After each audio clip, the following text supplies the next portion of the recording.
You have to be okay with accepting what females are actually attracted to. They have to make themselves into who they have to be. Like, yeah, do girls like guys with money?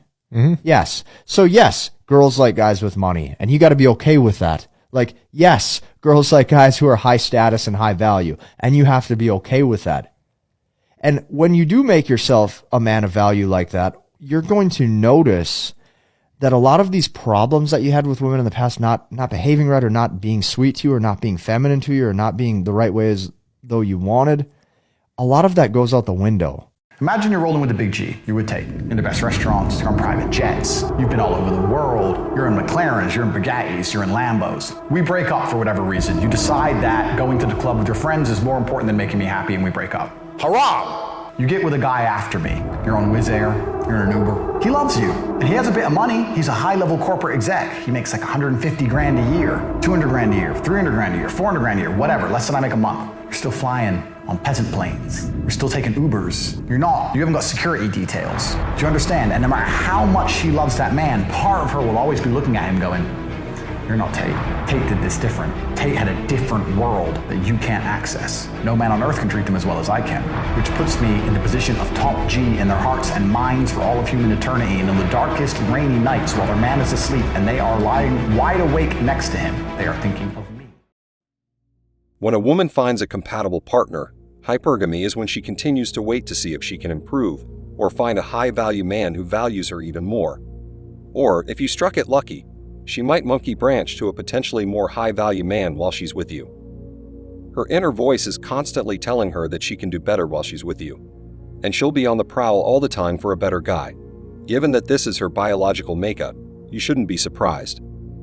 But does she constantly keep a watchful eye, 24/7 for a greater man than you? No, that's the solution. She will stick around if you have a frame, she respects you, she'll believe you have other options, and she is aligned with your goals.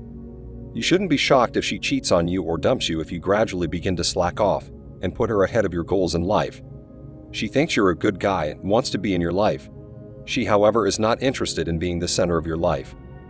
The common mistake made by most men, which I also discovered the hard way, is that as you grow closer to her and spend more time with her, you gradually start to lose frame and become more vulnerable. Openness to women is the worst thing a man can do.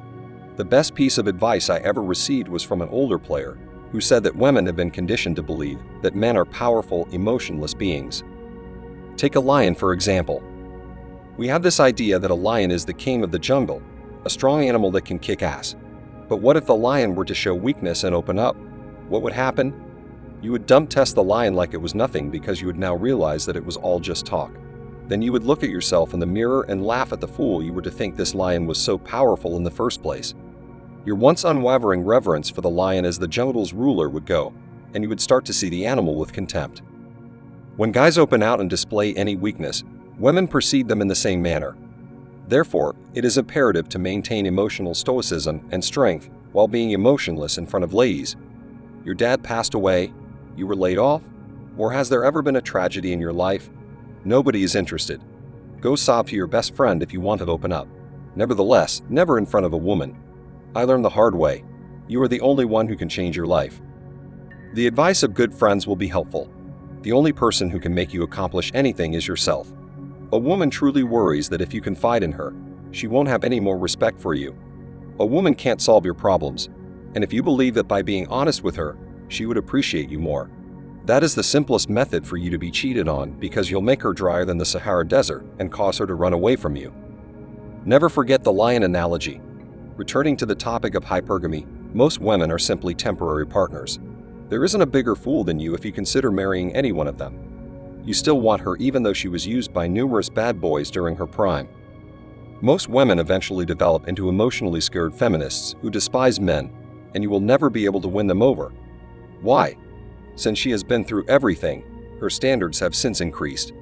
A lady will only choose a bad boy if just thinking about him turns her on. She will then accuse those bad boys of being toxic once she has had her fair share of fun. Many people have the misperception that women are decent, and that once they are married, they will submit to their husbands until the day they pass away. But after having their fair share of fun in college, girls are one of the best players out there, preying on the beta men. Beta men who put their heads down and worked hard for a good wage for 12 years in school believe it would attract women to them. Having wasted her youth, these beta men are still unaware that she desires them for their money and as her retirement plan. They eventually tie the knot. She secretly wishes she could have it all and that her husband would be as unpredictable as her ex. But she didn't marry the bad boy because he either didn't stick around, he was not rich, or she was afraid of what people would think of her if he was with her.